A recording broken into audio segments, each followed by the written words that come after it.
Nos últimos anos, a disseminação de notícias falsas se tornou um problema significativo no mundo das mídias sociais e das plataformas de notícias online. As chamadas fake news são informações criadas com o objetivo de enganar e manipular a opinião pública. Essas informações falsas geralmente apelam para o emocional do leitor ou telespectador, fazendo com que a pessoa consuma esse material sem confirmar se seu conteúdo é verdadeiro. As fake news podem causar diversos danos, como desinformação, polarização, conflitos sociais e até mesmo ameaçar a saúde pública, em casos relacionados à disseminação de informações falsas sobre vacinas e tratamentos médicos. Com o objetivo de regulamentar a disseminação de informações falsas na internet e proteger os usuários de conteúdo nocivo, o governo brasileiro introduziu a medida provisória 1018 de 2020, conhecida como PL das Fake News.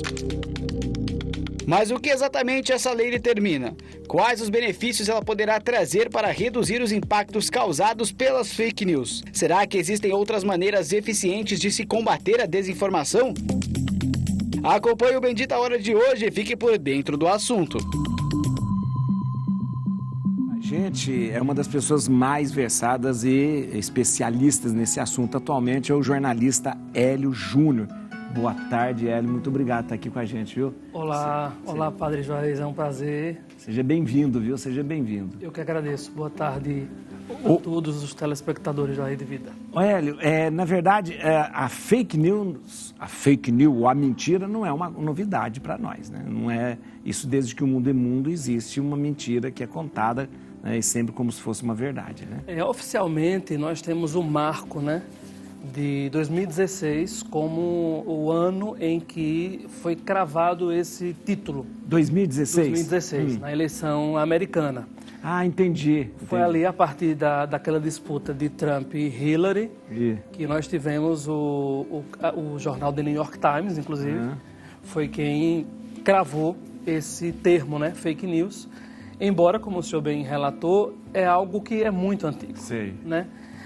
A gente está aqui numa emissora católica e aí até eu pensando, quando lhe vi, sobre o quanto se pode discutir de fake news na época de Jesus. Sim, claro, claro. Enquanto ele levava a verdade, quantas fake news não rolaram, né? Não aconteceram naquele período. Mas isso remonta de muito antes. A grande fake news da antiguidade foi Nero que fez. Nero botou fogo em Roma e falou, foram os cristãos que fizeram isso. Pronto. É um grande exemplo. Por exemplo, o Marco Antônio, um general romano da época, né, da época do Império Romano, ele se suicidou através de uma fake news de que a Cleópatra tinha se suicidado. Sim, é verdade. Então veja que é uma coisa muito antiga. Antiga. Trazendo para o Brasil, a gente pode analisar qual a primeira fake news do Brasil. A própria definição de descoberta do Brasil. É verdade, é verdade. A fake news no Brasil, ela começou em 1500. Não foi o Brasil, hoje a história fala, não foi descoberto, já tinha todo um conhecimento, não é verdade? Então, no Brasil, padre, nós temos esse marco importante, que é 22 de abril de 1500, quando o Pedro Álvares Cabral, na verdade... O dia da mentira não devia ser 1º de abril, não devia ser 22 de abril. Quando, na verdade, chegou ao Brasil, não é? E não descobriu o Brasil, né? Na verdade, invadiu o Brasil. E durante esse período tem outras fake news interessantes, por exemplo, a de dizer que Pedro Álvares Cabral chegou por aqui por acaso. Se tem isso. Não é verdade. Ele sabia muito bem onde ele estava. Sabia, né? A coroa portuguesa sabia muito bem do que se tratava, até porque a história de que Pedro Álvares Cabral foi o primeiro a chegar no Brasil também é mentira. Também é mentira. A costa do Nordeste, Maranhão, Pernambuco, já havia recebido, essa costa do Nordeste, já havia recebido outros navegadores. Holandeses, né? Os holandeses. Inclusive espanhóis também, a esses relatos. Então, assim, é muito interessante discutir esse tema no Brasil, porque o país, infelizmente, nasce aí de uma grande fake news através dessas histórias todas aí de Pedro Álvares Cabral, da coroa portuguesa, enfim. Hélio, hoje se fala muito em fake news. Por quê? Porque se tem mais mentiras, se tem mais fake news, ou porque, de repente, esse assunto virou a gente consegue checar, consegue perceber. Por quê? Ou porque as pessoas estão falando mais mentira mesmo? Não, tem mais fake news. Tem mais. Né? Tem mais. A partir do momento que nós temos mais meios de comunicação. É verdade, né? tem razão. E a partir do momento que surge a internet, que cada pessoa é um veículo de comunicação. Você tem razão, né? você tem razão. É claro que o número de fake news realmente aumentou. Diferente, por exemplo, de alguns pontos, como, por exemplo, violência contra a mulher. Há essa discussão, né? A violência contra a mulher aumentou ou as mulheres estão denunciando mais? Sei, interessante. Aí há essa discussão. Mas no caso da fake news, a partir do advento da internet, sem dúvida nenhuma, o número aumentou, porque as possibilidades são enormes, né? Cada pessoa é um meio de comunicação. Isso vocês falaram interessante, porque antes a gente tinha aqui... Grandes jornais. Grandes jornais que geravam a notícia e tal. Hoje, todo mundo gera notícia. Todo mundo gera notícia. E, infelizmente, como em todo segmento, há notícias que são reais, checadas, né? E outras que não. E aí cabe também a gente sempre a valorizar o jornalismo profissional. Isso que eu queria, é verdade. É importante. Porque talvez seja a grande arma contra o fake news, é o jornalismo. Contra a desinformação. A desinformação. É porque, assim, eu sou jornalista já há alguns anos. Então, olha... Tenho mais ou menos. 35, eu tenho 25, né? E aí se estuda muito, né? Por exemplo, houve a votação no Congresso que hoje não é mais obrigatório diploma para jornalista. Isso é um retrocesso muito grande. É um absurdo, um absurdo. Né? Porque na academia, na faculdade, você aprende muito sobre todos os critérios do que é notícia. E métodos, ética. Isso, métodos científicos. E tudo isso, né? Para você colocar uma notícia no ar, é preciso muita responsabilidade. Então, Responsabilidade que uma pessoa qualquer, muitas vezes num perfil fake, não tem. Não tem. Joga lá o que quer, né? E aí a quantidade de pessoas que recebem aquela informação é muito grande. E aí nós temos hoje esse PL da fake news, né? Sei. Está sendo votado no Congresso, está essa discussão aí. Na semana passada acabou saindo da pauta, né? Mas é um projeto que vem desde 2020 discutindo esse assunto. Só para que as pessoas entendam em casa, PL é projeto de lei. Projeto de lei. É um projeto de lei, vai se tornar uma lei. Isso. Caso seja aprovado. A nossa Constituição, em 88, imagine lá, não tinha internet. Não contemplava esse tipo de coisa. Não contemplava isso. E ele vai se tornar uma lei. Basicamente, o que essa projeto de lei vai trazer, de novo? O grande debate, que inclusive causou a retirada desse projeto de lei de pauta, é a criação de uma instância para julgar o que é e o que não é fake news. Entendi. Então, por exemplo, alguém lança uma informação numa plataforma digital. E aí a grande discussão é essa: quem vai definir o que é e o que não é fake news? E aí os deputados, os congressistas vêm também com aquela questão da imunidade parlamentar. Tem isso também. Que muitas vezes é confundida com uma liberdade que jamais tem que ser extrema, né? Não há liberdade total. Isso que ele está falando, porque os deputados estão querendo se isentar usando a imunidade parlamentar para que eles possam fazer fake news e não serem penalizados por isso.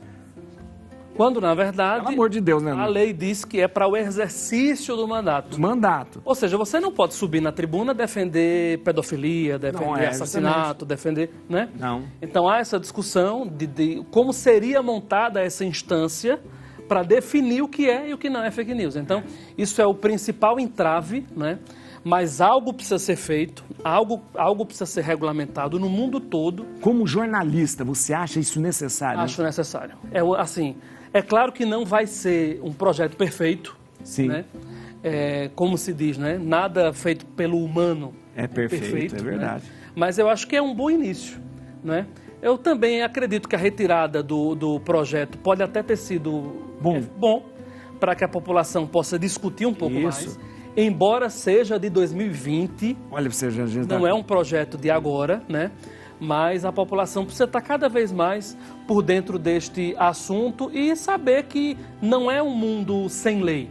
É preciso regulamentar para que tenha legislação e, assim como acontece fora da internet, quem cometer crime ser punido. O que é crime, padre? Resumindo, O que é crime fora da internet também é crime dentro da internet. E eu acho importantíssimo você, como jornalista, fazer esse trabalho de conscientização das pessoas, vindo à televisão, usando seus meios de comunicação, para que a sociedade discuta e veja. Nós precisamos de uma regulamentação disso. Porque senão, como você disse, vira assim um mundo sem lei. Ali é crime. Dentro da internet não é crime? Né? Mesmo os políticos precisam entender isso, de tal forma, eu posso, de repente, proteger através, né, de uma lei uma pessoa que fala mentira? Não é um absurdo, né? Que faz ameaças. Que faz ameaças. Você toma um café? Toma um café. Toma café, isso mesmo, vou colocar, porque eu vou falar com a Márcia, vou dar o café para você e depois vou tomar com você, né? Também. Assim eu vou querer voltar sempre. Pai. Vai ser, porque tem café, tem bolo, tem tudo. Hoje, agradecer a produção que eu vim num dia especial. Verdade. Agradecer a vocês. Você toma com açúcar ou sem açúcar? Com açúcar. Ou não, sem açúcar? Com açúcar. Mas claro, eu não aguento gente que não toma café sem açúcar. Só. Eu vou contar um caso para você. O pessoal às vezes vem aqui na televisão. Não, eu não tomo com açúcar, não. Só para fazer média. Média. Aí, é uma fake news. Aí eu ponho sem açúcar, a pessoa toma um pouquinho só e não toma mais. Eu vou tomar tudo. Você vai tomar... Nem que não queira. Isso agora, mesmo. né? Agora você vai tomar tudo. Padre, na volta do café, nós vamos falar sobre uma teoria importante, aí, que é a fake opinion. Isso é pior do que a fake news. Isso eu estava conversando lá, fake opinion. Olha, interessante. As fake news ou notícias falsas têm sido uma preocupação crescente em todo o mundo. A disseminação de informações que não condizem com a verdade pode ter graves consequências. No Brasil, em 2017, o Congresso Nacional inseriu o Decreto-Lei nº 2.848, que passou a vigorar acrescido do artigo 287-A, que traz medidas para combater a disseminação de fake news. A detenção para esse crime é de 1 a 3 anos e multa, se o fato não constitui algo mais grave. Se o agente pratica a conduta prevista no caput, valendo-se da internet, redes sociais ou outro meio que facilite a disseminação da informação ou notícia falsa, a pena é a reclusão de 2 a 4 anos e multa, se o fato não constitui crime mais grave. A pena aumenta de 1 a 2/3 se o agente divulga a informação ou notícia falsa visando a obtenção de vantagem para si ou para outro. Outra medida importante é a criação do Conselho Consultivo sobre Internet e Eleições. Esse conselho é formado por representantes de diversos órgãos e instituições, como o Tribunal Superior Eleitoral, o TSE, o Ministério Público Federal e a sociedade civil. Ela prevê a criação de campanhas de conscientização referentes à checagem de fontes e verificação de notícias, antes de serem enviadas para grupos no WhatsApp ou postadas no Instagram e Facebook. As futuras gerações agradecerão, pois essa tendência de fake news precisa ser extinta ou minimizada o mais rápido possível. Eu queria que o Hélio falasse sobre a questão da fake opinion, que é um conceito interessante que ele traz para a gente. E depois eu queria só entender, essas leis já existem, essas leis todas que foram apresentadas já existem. Dizem que o Brasil, não falta lei no Brasil, o que precisa é a lei ser implementada. Né? Já há a legislação que pune aquela pessoa que lhe ofende, né? E aquilo que a gente citou, o que é crime fora da internet é crime na internet. Então, se você fala mal de alguém, né? Se você imputa àquela pessoa algum crime, você pode ser penalizado. Sim. A grande questão é que quando essas leis foram criadas, como a gente bem citou, não existiam as plataformas. Então aí é que entra também. Qual é a responsabilidade do WhatsApp, do Instagram, do Twitter, quando alguém faz uma postagem dessa, comete um crime através desta plataforma? Então, a nova lei, essa PL, o projeto de lei de 2020, também trata isso. Especialmente, padre, a questão que é chamada de algoritmo. Sei. O que faz com que determinada postagem apareça mais para as pessoas do que outras? Isso é uma coisa que precisa ficar mais clara. E aí trazer para a discussão e trazer também para a responsabilidade as chamadas Big Techs, que Big é Techs. Google, Facebook, Meta. Instagram, tudo isso é importante, né? Isso é importante. Tem essa coisa, mas deixa ele só falar uma coisa da fake opinion pra gente. Isso é interessante. Não, fake opinion é uma derivação da fake news, né? É quando alguém pega uma fake news e começa... E o senhor já deve ter... o senhor e quem está nos acompanhando já deve ter visto isso. Você pega um fato falso, um fake news, e começa a opinar em cima daquilo ali. Tem gente que pega uma notícia falsa, padre, e passa meia hora dando opinião sobre um fato que simplesmente não existe. E assim, a gente já busca o jornalismo opinativo para poder formar a nossa opinião. Então imagine quem dá opinião e forma a nossa opinião baseado numa fake news. Então, essa teoria que eu estudei bastante sobre ela, tenho até um livro sobre fake opinion, depois eu mando para o senhor de presente. Mas é isso, é alguém que passa meia hora opinando sobre uma coisa que não existe. É a fake opinion. Na semana passada a gente teve um caso onde um homem de 49 anos foi espancado por moradores na cidade do Guarujá, no litoral de São Paulo. Foi acusado injustamente de ter roubado uma moto, né? E foi vítima de uma fake news. O homem acabou morrendo, deixou um filho de 9 anos. Veja só. Não tem coisa não, porque eu ia falar sobre isso. Porque não é a primeira vez que esse fato acontece no Brasil. A gente já teve em outros momentos pessoas que foram mortas, perseguidas, torturadas por causa de fake news. O dano de uma fake news, ele não é somente uma fofoca. Não é somente uma fofoca ingênua da fofoqueira que fica na porta na porta de casa ou na janela da casa fazendo fofoca. Ele pode levar à morte, né, doutor? A questão é que isso se ampliou muito, como a gente citou, por conta das redes sociais, né? Hoje em dia, por exemplo, acontece muitas vezes um acidente, até um crime maior, um assassinato, e o senhor percebe que as pessoas estão mais preocupadas em filmar. É verdade. Né, do que até em resgatar. É verdade. Né? Então, de fato, muitas pessoas já foram vítimas, né? E são vítimas. E como está se misturando muito essa questão de fake news e de justiça, vale a pena a gente lembrar que no Brasil não há pena de morte, né? Então, você não pode... Aconteceu também um caso recentemente de um motorista que atropelou um rapaz porque achou que ele tinha feito um assalto de um celular. Isso né? mesmo. E aí ele se sentiu capaz de já julgar ali. Julgou. E julgar se ele já julgou que ele tinha cometido crime, condenou e matou. Quando, na verdade, a gente não tem pena de morte no Brasil, né? Apesar das falhas da nossa justiça, a gente sabe que tem, mas a gente precisa acreditar na justiça e precisa seguir todos os trâmites, por isso a importância de uma legislação mais específica sobre as fake news. Para a gente terminar aqui, qual é o melhor antídoto para fake news? A checagem? É você ter um senso crítico. E eu costumo dizer, padre, e aí vai um recado muito importante, que o senso crítico ele começa na escola. Isso. A gente tem que ir na educação, na base, formar esse senso crítico, porque não tem como você receber determinadas informações no WhatsApp e achar que aquilo ali é verdade.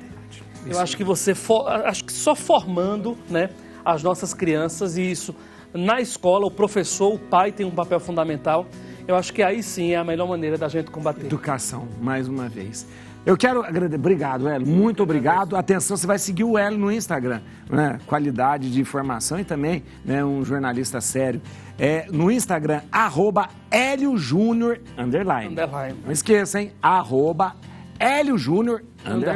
Aí, tá bom? A gente já tá mostrando aí. Você siga ele, já pode seguir lá. Eu agradeço imensamente você. Muito obrigado pelo esclarecimento, pela clareza aí na exposição. Tá Eu bom? que agradeço. Obrigado, e fico à disposição. Obrigado. A gente vai para um rápido intervalo, bem rapidinho mesmo. No próximo bloco, aqui no Bendita Hora, a gente vai falar sobre cuidados com a coluna vertebral. No dia a dia, a gente vai mandando sua pergunta, mensagem aí pelo YouTube. Vamos lá.